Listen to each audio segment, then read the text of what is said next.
Thousands of recent high school graduates will begin the next chapter of their lives in the coming weeks as they head off to college. And unfortunately, thousands will also open up a brand new chapter of getting into debt. Giovanni Alonso from Eric Palacios and Associates joins us to talk about young people and debt, and often credit card debt is what the kids get into so easily, right? It's easy to get that credit card. That's right, because no matter what, as long as you have that spending power, you're going to use it, even though you think you might be responsible. It sometimes can get out of hand.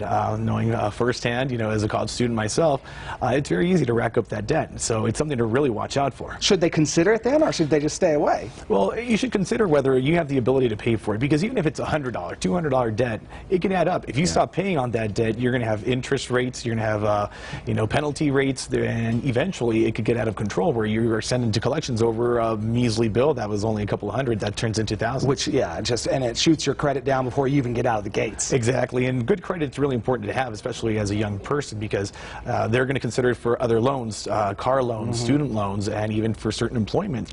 They will run your credit. Yeah, so what are some other things to consider if a student is going to get a credit card? What are some of the things that they should look at? Well, what they should definitely look at is the APR.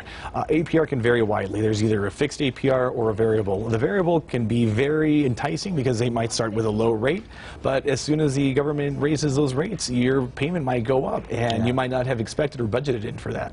So it's really important to look into that, and never consider a student loan as part of your income to pay for that debt, because that $12 hamburger that you had on credit that you paid with your student loan, you might be paying it off for the next 25 years. Right, and if you add it all up, you paid $100 for a hamburger. Oh, at least, yes, definitely. So. Yeah, so what kind of interest rates should they be looking for?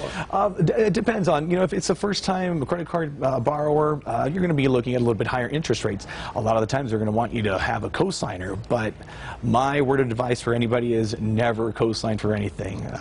Judge Judy says that all the time, and she says, if they need a cosigner, they can't afford it, and that's very true. My daughter just asked me about this. She's 20, and she wants to get a car, and she said, I want to build my credit, and I think I should get a car with payments. And I said, let's just buy one.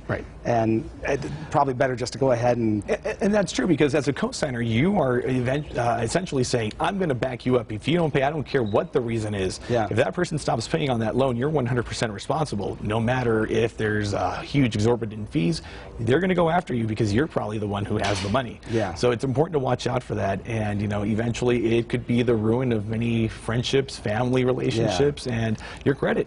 And there's also, it's enticing because they offer all sorts of rewards programs, right? Which if you are a young person and they're telling you you're going to get a trip to the Bahamas with enough points, you're like, count me in.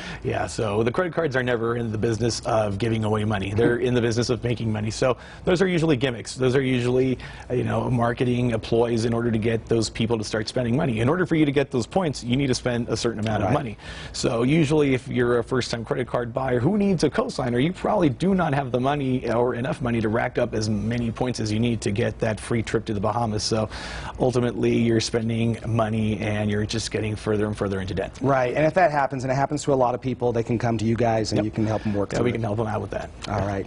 Always good to have you here, Giovanni. Really appreciate it. If you want more information, you can give Eric Palacios and Associates a call at 702-444-7777. You can also visit their website at ericpalacioslaw.com.